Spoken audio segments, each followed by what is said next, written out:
Three, two, one.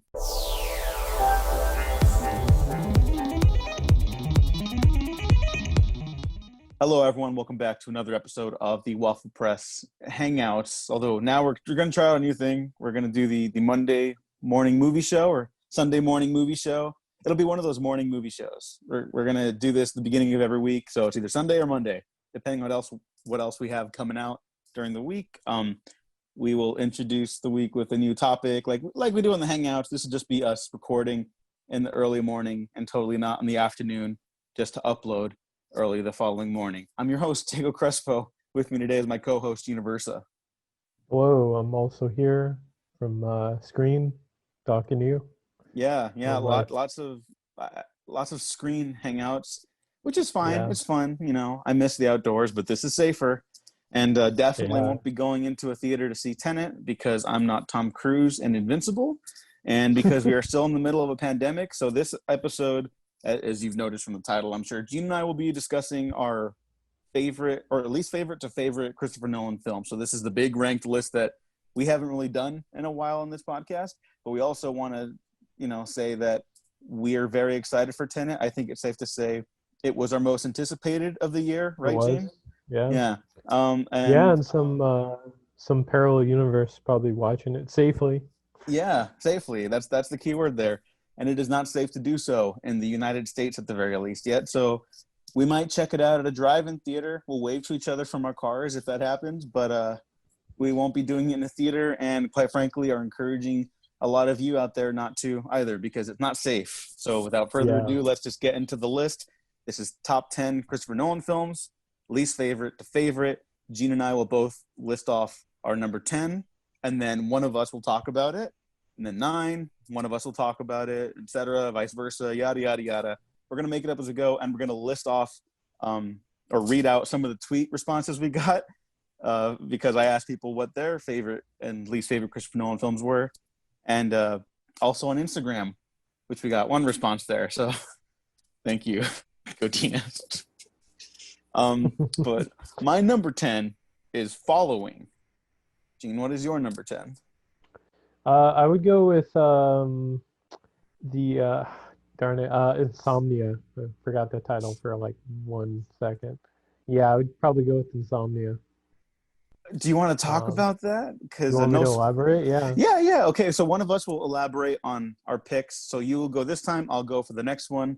We'll hop back and forth like that. So why is Insomnia your least favorite? Oh, I mean, he doesn't write the script in that movie. It feels very much a director for hire job. There's certainly a lot of like interesting performances by Al Pacino, Ron Williams, Hilary Swank, but yeah, just it doesn't really feel like a Nolan movie, I would say. And then yeah, it's just like just all these for that DVD he does like commentary for it. It's so many like things that we don't see in his movies because he doesn't like commentaries. Yeah. So it's just it feels very it feels like his Spartacus. Like I've Stanley never Kubrick heard it put that way. Stanley Kubrick hated Spartacus, Mm-hmm. Doesn't really feel like a Kubrick movie. Some people don't include it, so yeah, that's my comparison. I like Insomnia. Um, I rewatched it recently in preparation for this, and I will say you're probably not like everything you said. I think I agree with. I Mm-hmm. think, and this is the problem I'm realizing I had with a lot of Nolan stuff. If he had met Hoyt van Hoytema like 2 decades prior, I think Insomnia would be like a classic Yeah, because all of his work with Hoyt van Hoytema so far has been like legendary and like just visually, I think his best stuff ever. yeah. But number 9, let's move there. My number 9 is Interstellar. And what about you, Gene? I would go with Falling. Okay. Yeah, Um, okay, I guess I'll talk about Interstellar and I'll bounce it yeah. back to you. But Interstellar, I really like, and like I was just hyping up Hoyt van Hoytema. This is his first collaboration with Christopher Nolan. I think Hans Zimmer's best score of his career. Mm-hmm. Maybe McConaughey's best performance, one of Anne Hathaway's best performances. Really remarkable science fiction visuals. I'm actually on board with like the empathy and like the love like is the one constant in the universe story in the film. I Mhm. think the ending sinks the movie, and Yeah, in that has rewatching it, mhm. just Yep. I just think that it really does kind of it feels misguided. I think it either needed to be longer or not have that ending, longer to expound upon that ending, or shorter to avoid the ending. But I don't hate it. It Yeah, just it it's doesn't just come there. together for me. Yeah, I was gonna say it has such a dull end shot, like this last shot of the movie. So dull. He's just on the planet, and then it just ends. You I know, thought that's I thought the last shot was the opening of the cargo bay to the stars, right? no. I'm pretty certain. You know, I could have a Mandela effect right now. I know. That Watch both of us be wrong, be something else. yeah, I think it's just Anne Hathaway just on the planet. Okay. I mean, either way, the ending doesn't Yeah, it doesn't work work. that way. He's Yeah. a pretty bad father in that movie. I mean, the film is like about that though, about like Yeah, the guilt of that. So like I'm totally cool with like all of that. It's just the way it explores it. I think it drops the ball by the end, which is yeah, a bummer because I would honestly say a lot of Nolan stuff, like the scripts are tight, but the ideas are very broad and messy a lot of the times. And that's not something I'm really criticizing for. I like it. But Interstellar is the one where it just doesn't come together for yeah. me. Um, but what about your number eight? Let's just go to number eight. I don't want to spend too Sure. long on each one of these. I would go with The Dark Knight Rises. Ranks pretty Okay. low on my Mm-hmm. list. It is. My number eight is Insomnia. Ooh. But why is Dark Knight Rises so low on your list? There's a lot of yeah, I mean there's a lot of that movie I actually enjoy, but it's kind of you know, and I don't want to say something stupid like oh, how does Batman get back to Gotham? Oh How yeah. does he get back? Fucking dumb. Yeah, If he's you say that, Batman. Like yeah, that's how. exactly. That's the reason to. I'm sorry. Like if someone says that to me, I'll just tell them you're fucking dumb and walk away to my face. No, just tell them like he's Batman. We've seen Yeah, how he it's does all probably this stuff. You don't need to follow that journey. That's not important to the narrative of the film. But sorry, go yeah, ahead. That but is a dumb complaint. I'm glad you brought that up. but yeah, Dark Knight Rises just feels so awkward and meandering in a lot of the movie. The it's kind of like you know, I don't want to like get on another tangent, but like kind of like the the Dark Knight Returns and how they adapted in BVS, you know? Like they try to adapt Dark Knight Returns, but then not really. Where it's like older Batman, but then it's like no, he's in like his like he's like 42. You know, he's like 39, and it's like he's old, but not really that old. He has like great dimples because of stress. I don't know, and it's just really weird how they try to put Nightfall, Dark Knight Rises, and I guess No Man's Land in there. Like adapt that and then make it also a Tale of Two Cities as well. And yeah, just the yeah, it's just like there's so much to be uh, to to like want in that movie because that final fight with Bane, you know, it's like that should be cool. It's like this epic struggle for the soul of Gotham, but they're just kind of I don't know. It's like they're just slugging it out. They're not, you know, not really doing too much. It doesn't really feel, you know, quote unquote epic. Like on paper, it certainly does, but like it just looks really rushed and everything. And yeah, it just kind of disappoints sometimes. But yeah, I'm actually shocked. I'll reserve my comments, I guess, a little bit more, but sure. I really disagree. I think it's very epic and Mhm. is also the messiest of the Yeah, trilogy, and not always in a positive way, like I was just talking about a minute ago. yeah. The romance is not Nolan's strong suit. I think Oh there's a lot of no. running jokes about him writing women in films, Yeah. and it's kind of hard to disagree with them a lot Well, of I the would say time. But I like find Anne Hathaway actually very compelling in this yeah, one. I was gonna say like she does a lot with Catwoman, but like that weird romance with like Talia is just you know, is like it's like I don't know, it's kind of like that sand complaint for Attack of the Clones, where she's like, Yeah, Nolan, I don't think can do sexy. I don't, no, yeah, and that's yeah, fine. Whatever. yeah. I mean, Everyone yeah, has different things you going don't for need them. to be sexy for sure, but yeah, just with with that subplot, it certainly would have been helped. Yeah. Um, I mean, like, because then there's like the idea that, like, because it was all fake. The romance was fake because she was like, "Oh, I'm Talia al Ghul, surprise!" And then anyone who's ever read a comic like saw it coming a mile away. But that's Yeah, okay. I think that idea works in the film.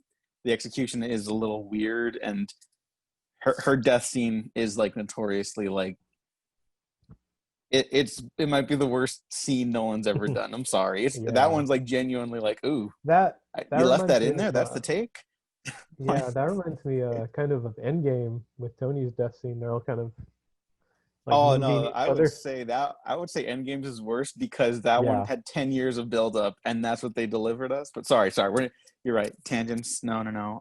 I want to read off some of the responses we got, and then we'll go to our number 7. All right. read So away.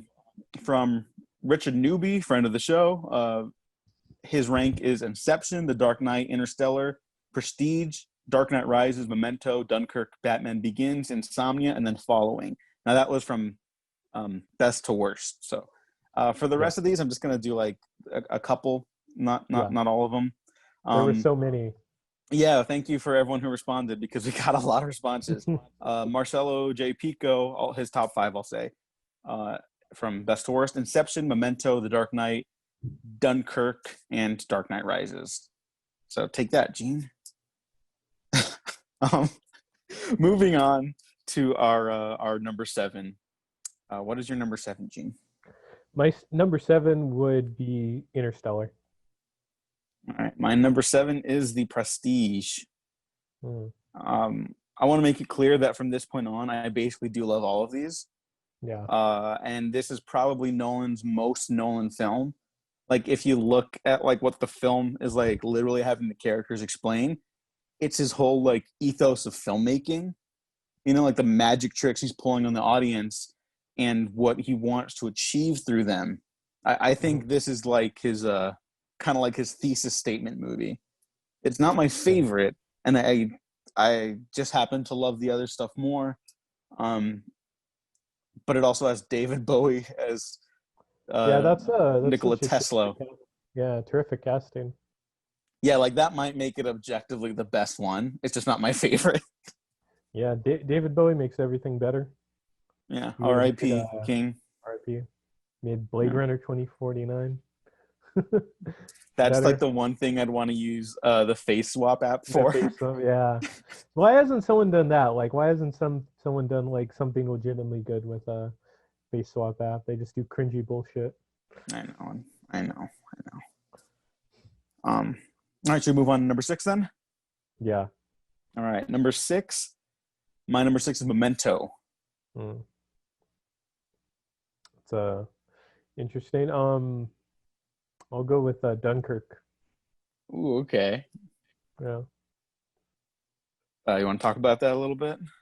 Oh yeah. I mean, yeah. I don't like you know don't want to say I dislike Dunkirk, but that yeah the it's certainly great to see in the theater. That was his last movie release. And yeah, I like it, but yeah, it could just be a little confusing at times with the fractured timeline there. And it's just a little short for me too, revisiting that. Yeah, but it is short a bad thing. For that, yeah, I mean, I would have liked to get. I guess that was like just calling someone like ferryman or sailor, whatever. But yeah, sometimes I just kind of wish I got to know more of the characters more. Okay. Yeah. Well, I would argue that it's not a character driven movie. Right. It's something like elemental. Yeah. You know, like it's much Yeah. more interested in like the Well, techniques and like the atmosphere. well, I'm not saying like give me a whole biography, but just just something. Yeah, something to satisfy me. I guess I definitely disagree. Number five then. We're moving number Yeah, five. yeah, All right. right. My number five is Dark Knight Rises. Hmm. What is your number five? Batman Begins. Oh, we're gonna start fighting now. Okay. Yeah, Dark Knight Rises is a terrific film. I think it's one of the great trilogy cappers. It's way too messy by the end, a little bit in the a little climactic bit. fight. Um, I love that Bane and the film. I think the Dark Knight trilogy ages terribly without this film because of the idea that Batman has used like unsanctioned military grade technology in his first two films, Yeah. and like basically taking the law into his own hands, right? Hmm. And him and Commissioner Gordon had basically become judge and jury of all of Gotham. I was gonna say And they no, became no, go ahead. Bush and Cheney. I mean, they kind of do, right? Like, I mean, obviously, check out the full Batman retrospective for like my full thoughts on the whole film because Yeah, there's actually a lot going on thematically in this. I think that's right, not right. discussed a lot, but I think without this film, that does cast like a shadow over those first two, and this one's like, oh, like these symbols have power and they can't just rely on one person.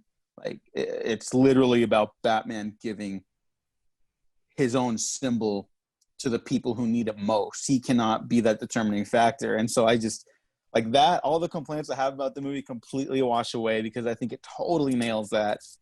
And I'm not a Wally Pfister fan, really. Like going Oh, back and okay. looking at all this, I think when once he's met Hoy Van Hoytema, there's just no comparison. But Yeah. like this Well, is his best work. It looks good here. right. Yeah, definitely. He gives us Transcendence. Oh, we don't. I just feel bad. I don't want to drag the Feel guy. bad for drag him. He did the Tick. Oh, Directed the okay. Tick. Yeah, he Oh, gets somewhat of a comeback. I heard that's yeah, good. I yeah. haven't seen that. I know, me neither. It's one of those ones where I'm like, yeah, I'll get to it. Sorry, everyone Yeah. who's recommended the tick. um, all right, a couple more responses, and then we'll move on to 4, 3, and 2.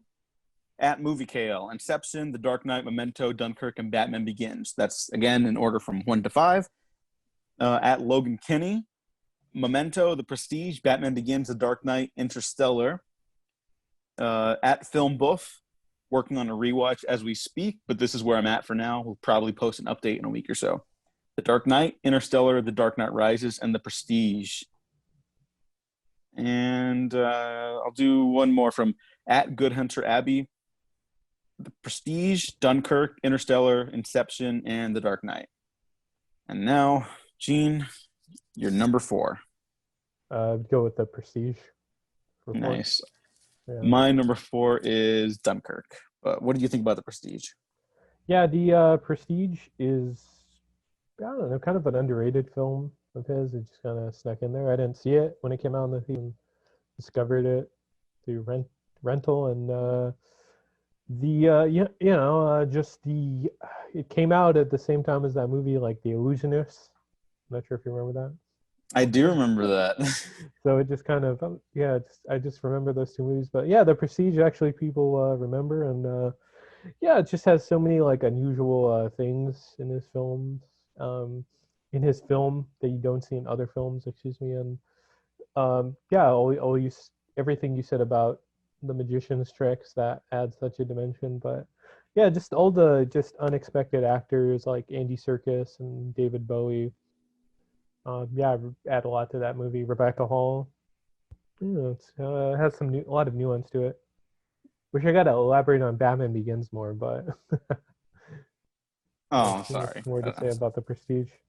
But Oh, Batman okay. Well, Begins, I will say, really did such a service to that property. And even though, like, I'll just like go into a Batman Begins appreciate.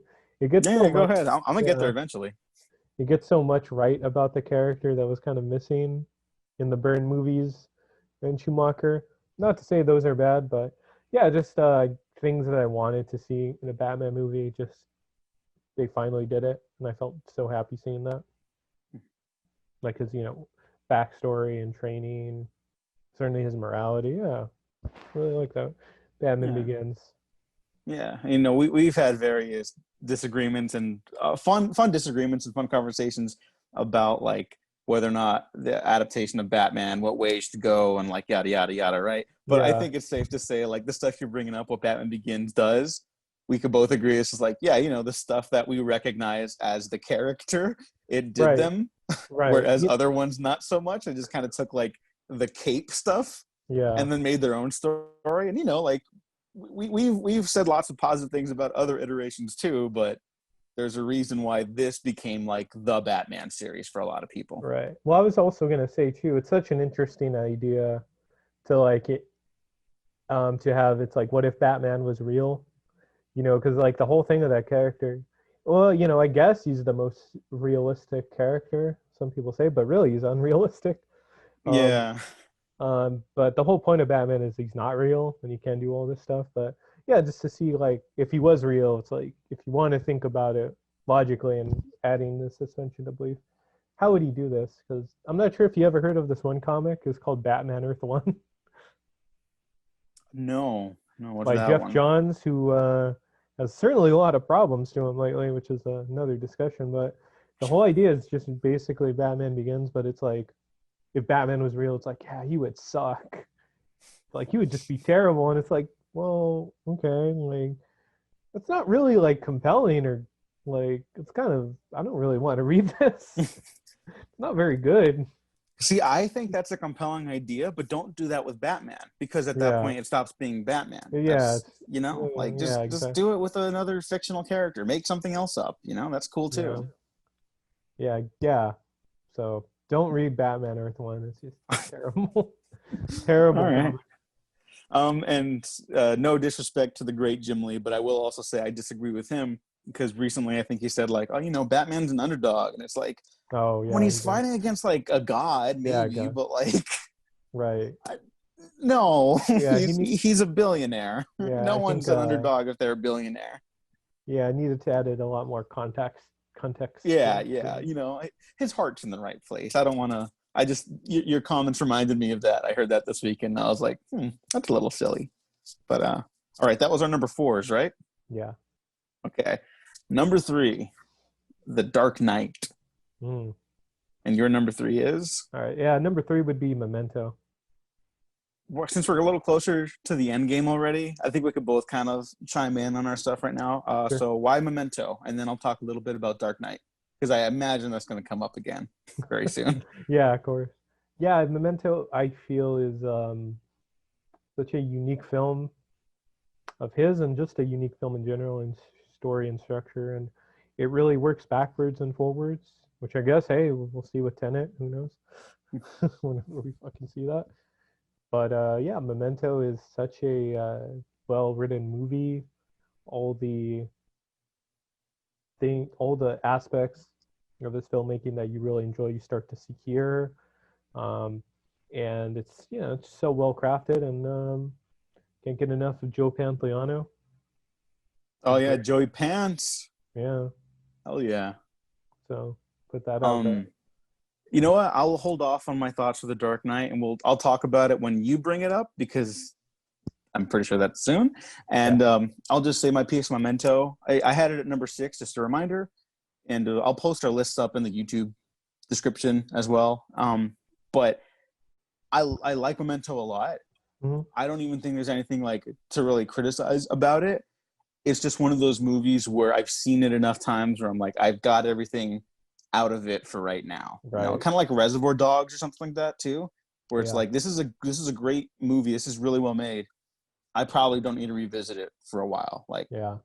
it's done all the work for me now. I'll revisit it down the line, and I'm sure I'll keep enjoying it. But I don't have like a lot to say about it beyond that, unfortunately. No, it's all right. I mean, also, I said all the like finer aspects of the film. I mean, you also kind of see some of the tropes too in that movie. All the Mm-hmm. good wives start there. That's depressing, but yeah, Yeah, yeah, starts it's acting. like a Russian nesting doll of dead wives. Yeah, it's kind of Oh don't wow, go that's there really now. depressing. So our number two, and then I'll list off a couple more Twitter ones, and then we'll discuss our number ones. Okay, so my number two is Batman Begins, and yours is. The Dark Knight. Oh, nice. Okay, so we'll just We can talk about both of these then. Batman Begins is the film I first saw in a drive-in movie theater, so very Oh, nostalgic cool. given the state of the world right now. And was the first Batman film I was like head over heels in love with. I Yeah. saw Forever, Returns, yada yada. You know, I was younger, but I didn't appreciate those until I got older. I thought they Yeah. were fun, but I didn't get them like I do now. Yeah. And Didn't Batman Begins, I appreciate was Seal. now that's just the greatest song ever. And Sorry. Batman Begins, I just got like the moment I saw it, I was like, holy shit, movies, Hmm. like capital M movies. Um, it's lit like Blade Runner, which I really like. I was Yeah. just shitting on Wally Pfister a little bit ago, but like this and his work in the Dark Knight trilogy, I think is like his best stuff. Right. Like That something that's about the way Nolan pushes him here, I find really interesting compared to their other collaborations together. right. Gotham has a lot of personality in Batman Begins. That's kind of missing in the later two. Yeah, and to their defense, I will say because I think there's elements of class that those films confront. Hmm. That Batman Begins is kind of like the grungy '90s, almost David Fincher Gotham with like the heavy rain and the smoke and the soot and the trash all over the alleys and streets of Gotham and the Narrows. Right? I think it's supposed to be like this is what the lower class lives like in Gotham, and Right. then the Dark Knight is like this is where the working class lives, Hmm. and then the Dark Knight Rises is like everyone comes to play and it all comes crumbling down. Yeah. And that doesn't mean it's like a perfect analogy because then it's like you know it's just Chicago at a certain point. Right. It is. Yeah. It is just Chicago. But I think there's more going on there than just Nolan trying to be realistic. I guess is all I'm saying. I think for these movies, it's okay for Gotham to look like that. God forbid, I never want to see this version of Gotham again. I want to see Gotham get weird again now. We have these. Let's get weird now. So Right. fingers crossed for the Matt Reeves Batman. But The Dark Knight. Why did you pick The Dark Knight as number two? Yeah. The Dark Knight I felt is I think a game changer in comic book movies. Um, the well, I mean, just the way people approached it, the amount of oh no, not seriousness, because that movie sometimes it's not totally dark and depressing, but just the gravitas that it gives itself as a movie of the mor- kind of morality of comic books and kind of like what they represent, and really examining real world issues that you see that in a comic book movie. So like a comic book, even in the 80s, they weren't just like a like superhero or like cape shit. You have like God Loves Man Kills talking about like racism. You have like Mouse, I believe, Mm-hmm. the graphic novel, or Persepolis talking about real world things. And for the Dark Knight, we just really appreciate it in terms of its story, just talking about just aspects of injustice. I mean, I guess current events that just really plague the world. And yeah, I think it really made it kind of like give comic book movies something more to aspire to that comic books themselves were often doing. So Yeah. It's not my favorite of the trilogy. Obviously, I just put Batman Begins at my number two, but like yeah, it's probably the most like compelling thematically because of the yeah, stuff you're talking about. Like it's not just that the Joker is a terrorist now right, right. compared to like being a career criminal. It's not just that it's more serious with the bomb threats and stuff like that. It's not just those individual things. I think it's a very um, well thought out film about the lengths people will go to stop these kinds of things from happening Hmm. and kind of like how like the film doesn't like make a finite point of this, but the Joker didn't just literally pop out from nowhere, right? The Joker appeared because Batman appeared. Batman Hmm. appeared because Gotham uh bred like Corruption. corruption and Yeah. crime, right? It's not the people that are the problem, it's that something is sick in Gotham and Yeah. it's made these things come. It's just all these ideas about escalation and like how Batman cannot lose himself in going after the Joker. And that's way more interesting than I think a lot of the Dark Knight ripoffs are trying to go for. You know, it's not just that the Joker tricks people into breaking out of the Gotham jail cell, right? It's not just that he pits two boats against each other to blow each other up. It's really a struggle for like the soul of Gotham. And I think in this trilogy, Gotham's kind of like a stand-in for like America Yeah, in a way. basically. Yeah. And so the fact that a film that gets known as such like a serious, dour affair ultimately ends with like an optimistic message that like, no, these people beat you because they're better than you. Like that's really cool. Yeah, I mean, there's certainly you know, so a lot of those scenes are certainly like timeless. Like the actor Tony Lister in the ferry that throws away the detonator. You know, that's a pretty profound scene, and to say that in like 2008, you know, certainly carries a lot of weight. Mm-hmm. Yeah, especially now, and because like there's obviously like a lot of like racial injustice in America. Shocker, you know, that the day of recording this, unfortunately, is a day after another police killing and stuff like that. And so Nolan taking the iconography of a black man in a prison uniform and having him be the most empathetic, like he gets the heroic moment at the end. Like that's a huge statement that I don't think we ever really gave Nolan credit for. Right, yeah, because that the cop is certainly going to blow everyone up. Yeah, and then even that one dude who's like clearly like a business desk jockey. He's like, oh, fine, no one wants to do it, I'll do it. And he's like, I can't do it because I think Nolan believes, and this is something I definitely believe, that people are not inherently like out to get one another. Yeah. I think he is very firmly on the side of like Batman in this, and so yeah, the Dark Knight rules. Surprise, like, shocker. I know. Yeah. I don't have anything nearly as interesting to say about Batman Begins, but it's still my favorite Batman movie because of reasons you've also brought up, that like it got Batman the best. It got the empathy the best of the character, and yeah, because I mean, you know, he's not just like vengeance and what just beating people up, which is certainly a big part of it, but yeah, you know, a lot of the stories lend themselves to him just wanting to help people in however way he can. Yeah. And that also solidifies that Nolan is in fact a very funny filmmaker. You know, there's a moment where young Bruce Wayne, when he first leaves Gotham, he buys off the coat of a homeless man, and then, you know, however many years later, returns to Gotham. He sees that dude after his big first drug bust, and he just goes, "Nice coat," and flies away. And it's or like so funny. He's like, "Excuse me." Yeah. Yeah, because Batman has a dry sense of humor, I guess. Yeah. Or oh my god, and then Michael Caine as Alfred gets like maybe my favorite comedy moment in any of these films, when he knocks out the member of the League of Shadows as the mansion's burning, and he's like, "I hope you're not a member of the fire brigade." Like, I don't know, that Michael Caine cracks me up in those. Batman Begins leaves me on a high. The Dark Knight leaves me with like a lot to think about, and you know, kind of depends on the day of the week, but Batman Begins will always be my true love. And so I guess I'll read off a couple more, and then our number, we know our number one now. We haven't said it yet, but we know it.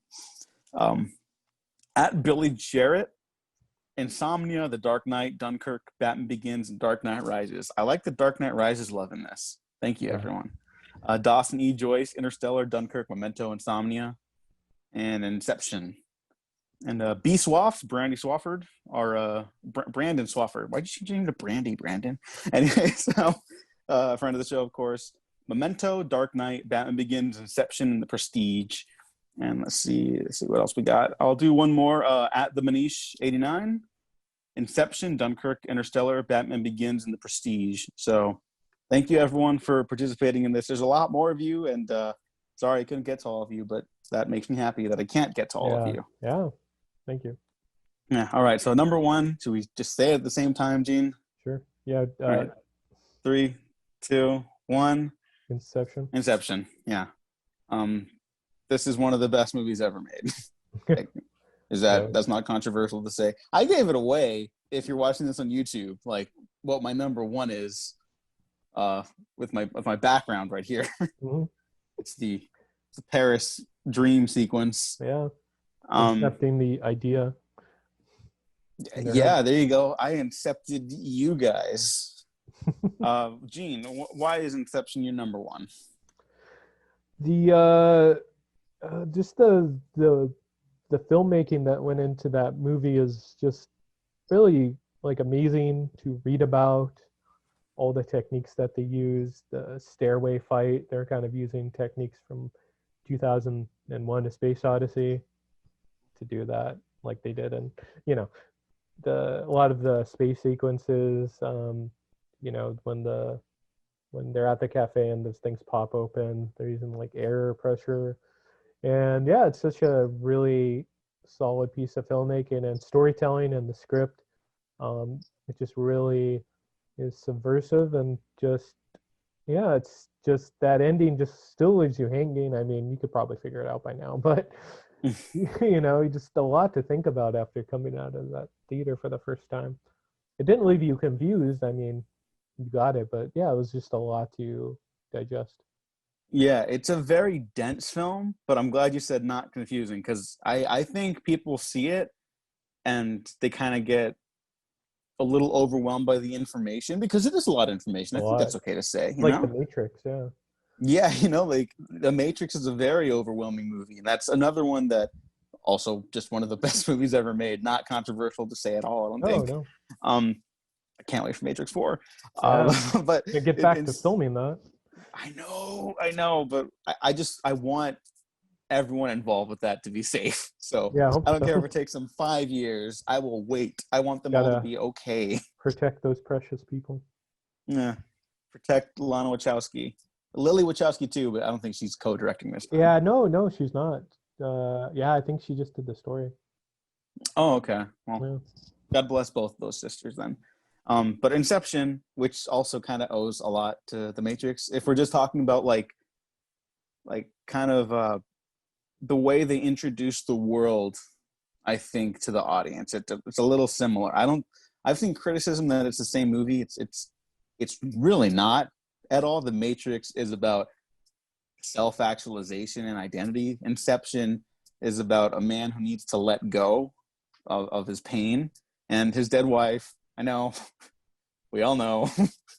um, and it's also a heist movie, which The Matrix is not. Like, just on the broadest sense, it is not the same movie. I think Wally Pfister's work is good here as well. I there's just no comparison. Van Hoyt should have shot all of Nolan's stuff beforehand, but whatever. Yeah, yeah. I love the rules of the dreams worlds where they're like, because when I first saw it, I was like, I loved it, but I wish the dreams got wackier. And then I watch it again, and I'm like, oh no, they're explaining that they can't lose control of the dreams, otherwise, that's what that scene at the cafe is for, because she loses control of the dream like that, and then that just rejects them. The train is them losing control of the dream. Like, all these little nuggets of information are tucked away in the film to Mm-hmm. answer any question you may have about it. And the different layers of the dream, of course, it's Nolan's fascination with time and scale. This is like a huge film, and also has one of the dopest taglines ever. Yeah, like, your mind is the scene of the crime, right? Is that it? Yeah, Yeah. yeah, that's exact good logo in there. Yeah, it's really terrific stuff there. And I think a great counterpoint to the Christopher Nolan criticism that he's very cold. I think at times he can come across that way, but I think calling him that is just flat out false. The whole Yeah. point of Inception is Nolan directly telling the audience through the characters his beliefs in movie making, along with The Prestige, right? That might make a great double feature, actually. But in Inception, he's not telling you how he's doing it. That's what The Prestige is for. In Inception, he's telling you why he wants to do it, and that's to plant like emotional investment in you, And he literally has characters say like, positive emotion triumphs negative emotion every time. He wants to leave you happy. Nolan, for all like the pomp and circumstance, is just a dude who loves action movies. Mm-hmm. Like, I don't think it's like a surprise to say I think he's also a Bayhem fan. Yeah, it was Like, probably confirmed. And MacGruber.